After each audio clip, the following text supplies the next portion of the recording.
कहते हैं जब दक्ष यज्ञ में सती का अपमान हुआ तब शक्ति ने अग्नि में स्वयं को समर्पित कर दिया। ये देखकर महादेव का रुद्र रूप जाग उठा। उनके क्रोध से वीरभद्र का जन्म हुआ और पूरी सृष्टि कांप उठी। फिर महादेव ने सती के निष्प्राण शरीर को अपनी बाहों में उठा लिया। वे दिशाओं में भटकते रहे और उनके वियोग ने ब्रह्मांड का संतुलन हिला दिया। समय बीता और शक्ति ने पार्वती के रूप में पुनर्जन्म लिया।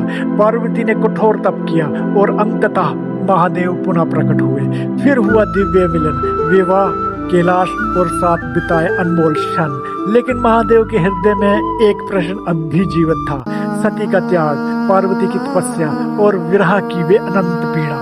तब उन्होंने संकल्प लिया, हर जन्म में मेरी शक्ति ने विरह सहा, अब उसकी पीड़ा मैं महसूस करूंगा। तभी एक दिव्य लीला आरंभ हुई। शिव की चेतना ने राधा का रूप धारण किया और शक्ति की चेतना कृष्ण के रूप में प्रकट हुई। वृंदावन में बांसुरी बजी। राधा ने कृष्ण को देखा और पहली ही नजर में प्रेम जन्म ले चुका था।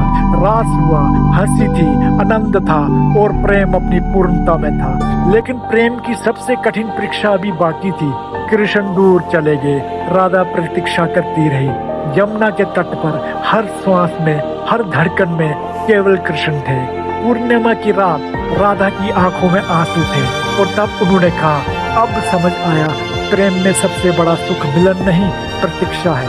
उसी क्षण एक सत्य प्रकट हुआ।